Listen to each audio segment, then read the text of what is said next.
Innovation is what drives the gaming industry forward. A new idea spawns a new trend, the trend eventually loses momentum, and from it comes another new idea. However, sometimes these ideas refuse to die. While it can be due to popularity, most of the time it's the fault of pushy developers, propping up dying concepts like live service with nothing but loose bits of gaffer tape, a prayer, and massive amounts of money. Cliched game design has been around for decades, but the individual clichés themselves have evolved and changed over time. Concepts such as zombie modes, quick-time events, impractical female armor, unwinnable fights, tutorial NPCs who somehow know your controller layout, these are just some of the clichés that have plagued gaming for eons. But today we're taking a look at those which have been most irritatingly overused in recent times. I'm Peter from TripleJump, and here are the 10 worst clichés in modern gaming. Number 10. Like Dark Souls, but... The definition of the word cliché is something that is overused and lacks original thought. Now, while this video will mostly be focusing on unoriginality in the design of games themselves, this lack of innovation can spill into other artistic branches of the industry. In this case, it's video game journalism. Something being like Dark Souls should mean that it's a punishing action RPG segmented by boss battles of increasing difficulty and featuring a checkpoint system that respawns enemies, as well as a deep yet vague story, adding mystery to the world. Journalists, however, just mean that the game is difficult. Now, fair's fair, some people, ourselves included, like to jokingly throw out the phrase, "this is the Dark Souls of," from time to time, but the very reason that gag even exists is because of how often those words are used unironically in modern video game reviews. Much like the other lazy journalistic trope that describes any sort of wacky game as being like something else but on acid, the Dark Souls comparison does nothing for the writer who uses it, apart from outing them as not actually knowing what Dark Souls is. The comparison has begun to fade out of modern use, thankfully, though you do still see it cropping up every now and again, especially when a particularly challenging game hits the market. I will say this though, if any journo can fit the phrase "it's like Dark Souls but on acid" into a game review and have it make sense, I'll be equal parts impressed, and yet still incredibly frustrated at the lack of originality. Number 9. Roguelike indie games. Despite being the home of some truly cutting-edge innovation, the indie gaming scene can still fall foul of trends as much as the AAA industry. Over the years, we've seen countless puzzle platformers, Metroidvanias, voxel sandboxes, and survival crafting games hit Steam like a pixel art tsunami, but has there ever been a trend as popular as the roguelike? Now, granted, this may be because the repetitive nature of the genre allows for many hours of gameplay with a limited number of assets, and so buyers tend to feel as though they're getting their money's worth. Whatever the reason though, the simple fact is, there are just far too many of them. It's hard to put an exact date on it, but it would be fair to argue that the craze for indie games started around about a decade ago with the likes of The Binding of Isaac and Spelunky. There had been many popular roguelikes before then, of course, but the games industry has only lately taken its love affair with the genre to the extreme, leading to a sickening oversaturation of the market. Alas though, it looks as though this is a trend that isn't going to suffer permadeath anytime soon.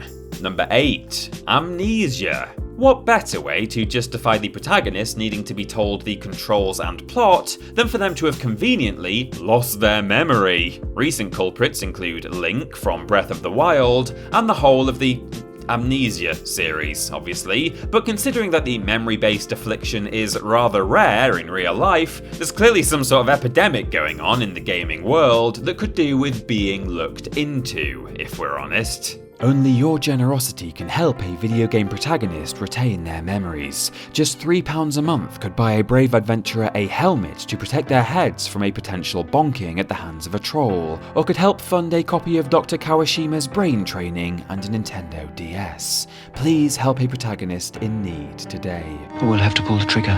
Number 7. Status effects and buffs. The phrase RPG elements doesn't mean much anymore, often boiling down to basic stats changes or strengths and weaknesses to certain kinds of attack. You know the sort of thing. You eat a mushroom to deal out poison damage to your enemies. Then, at some point, an enemy will have poison resistance, and now you have to eat the flame mushrooms instead. While we don't have a problem with status effects and buffs per se, the issue arises when they're the only thing a developer has implemented in order to lazily simulate depth in a game's combat. Ever since the release of BioShock in 2007, there's been a spate of game studios attempting to weave RPG elements into their games when, for starters, that's not what RPG elements really means, and the game doesn't necessarily even need them in the first place. Sekiro, Horizon Zero Dawn, Marvel's Avengers, the list of recent culprits goes on and on. The difference in the likes of BioShock being that its status effects, or gene tonics as they were known, didn't require the player to faff around in menus every few minutes. Often today, you'll find console games using hotkeys, normally assigned to the D-pad, allowing your character to speedily nosh away on that frenzy-curing plant you conveniently happened across 5 minutes ago,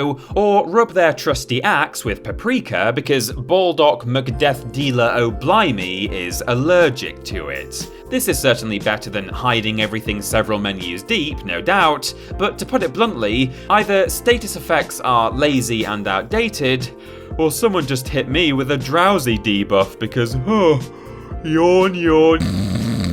Number 6. Walking exposition and unskippable cutscenes. I understand that people work very hard on cutscenes and they're probably very proud of them, but do they really have to make them unskippable? I get it, it's probably important to the plot and we'd be lost without the information, and I for one never ever skip cutscenes the first time around. Can I skip this? But good lord, when I'm on my 3rd playthrough of Max Payne, the last thing I want to do is sit and listen to a bunch of mopey grumblings for 5 minutes. Just let me get to the shooting stuff in slow motion bits. Similarly irritating is walking exposition, the act of trotting down a linear path while side character number 203 wibbles on about their problems en route to the next bandit encampment. While it may be considered more immersive than a cutscene, let's not forget that it's just an excuse to have unskippable exposition. It worked fairly well in the early days when it happened rarely and felt innovative, such as the famous train ride introduction to Half-Life,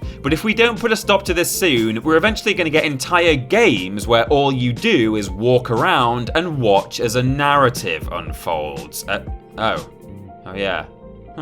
It's not so bad, I guess. I think I'm okay with this one, actually. Number 5. The one licensed song. Licensing well-known music is expensive. It's part of the reason the vast majority of sports game soundtracks and in-game radios, as heard in the likes of GTA, feature only a small number of real songs. It's also why most game developers either make their own soundtracks, use stock music, or outsource it as cheaply as possible. Big budget releases in recent years, though, have adopted the practice of using one licensed song, mainly so it can be the centre of the ad campaign.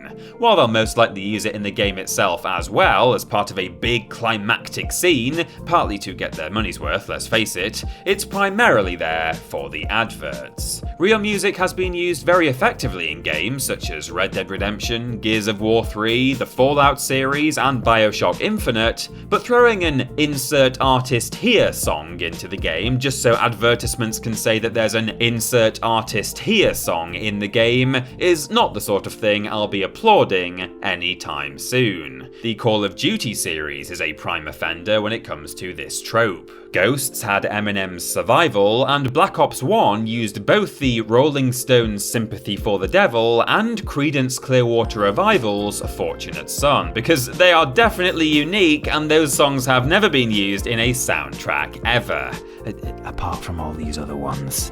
Oh man, that's quite a lot, isn't it? Number 4. Crouching in grass equals hidden. We all love a bit of sneaking in our video games. Stealth-centric titles such as Hitman and Metal Gear Solid have proved time and again that this covert style of gameplay is just as popular as its all-guns-blazing counterpart. And I do understand there has to be some degree of suspension of disbelief to truly be invested in any game, whatever the format. But why do we have to accept that a trained mercenary or apex predator simply cannot see our protagonist while we're slowly shuffling through the grass? It's a cliche that has made game worlds look too manufactured of late. Like the way you know a big fight is coming up in a cover shooter because of the sudden appearance of rows upon rows of waist-high walls, or when an ammo and health dump indicates a boss is in the next room. Tall grass just highlights an obvious path that the game wants you to take. It looks bloody ridiculous when an enemy misses you by a matter of feet, and if anything, the long grass is the last place you'd want to be when there are dinosaurs around, robotic or otherwise.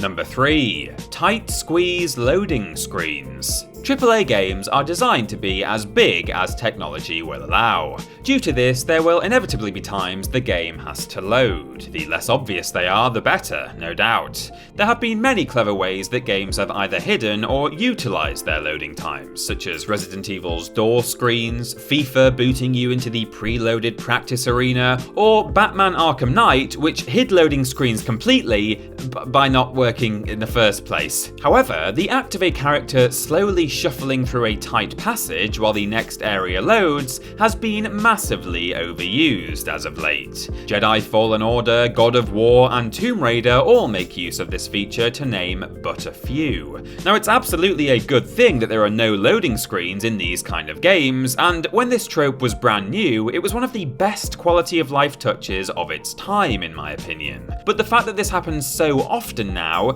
means that the immersive quality has gone stale. Where I once thought to myself, oh, just squeezing through this gap, I now think to myself, oh, just squeezing through this loading screen. Number 2. Generic box art. Gaming history is littered with exemplary box art. In the days before we got all of our information on the internet, a game's cover was the best way to intrigue players. Secret of Mana, Super Mario Bros. 3, Gradius, and especially Pro Wrestling The Mega cartridge are classics from gaming's yesteryear. Alright, maybe not that last one, but either way, it's evident that box art being art is not as much a priority for publishers today. The theme is picture of protagonist walking towards camera or looking off to the side. So, by my calculations, it's time for the supercut of generic game covers. Editor, take it away.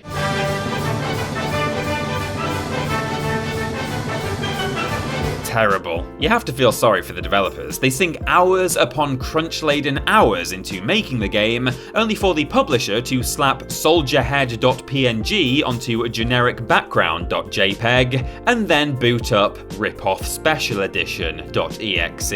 Someone please take their computers away. And number 1, the Ubisoft gimmick. In the past, we've had a bit of a go at Ubisoft for a multitude of reasons, and today is no exception. You know an Ubisoft game when you see it. Watchtowers, enemy encampments, climbing, eavesdropping missions, desolate open worlds, X-ray vision, birds or drones, a ludicrous number of useless collectibles all labelled with a map marker. If it's an Ubisoft game, it will use them. Even if it tries to add a new gimmick, such as the hacking in the Watch Dogs series, the rest of the game still just feels like yet another Ubisoft title. In fairness though, Ubi aren't the only culprits of repetition, of course. EA and 2K each release several sports games every single year. From Software has the Souls formula, which, acclaimed or not, is still very much a recurring style, and Devolver Digital will be publishing pushing high-octane pixel art drug trips until we're all seeing squares. But you've got to admit, Ubisoft is the one that's the most tiring. After all, releasing 12 essentially very similar Assassin's Creed games in 13 years isn't a schedule that screams innovation, more like indulgence. I really am trying to be optimistic about Beyond Good and Evil 2, but Christ alive, it's just gonna be Watch Dogs except you're a pig man, isn't it? Watch Hogs? I don't know, I've got nothing. Just as well then that's our list, and it's time for me to go. To make this separation easier though, here are some breakup cliches. It's not you, it's me. We should see other people. We're better off just being friends. Don't forget you can give us your least favourite cliches in the comments below.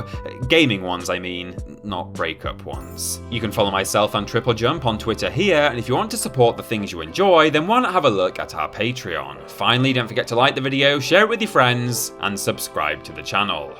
I've been Peter from TripleJump, and thanks for watching.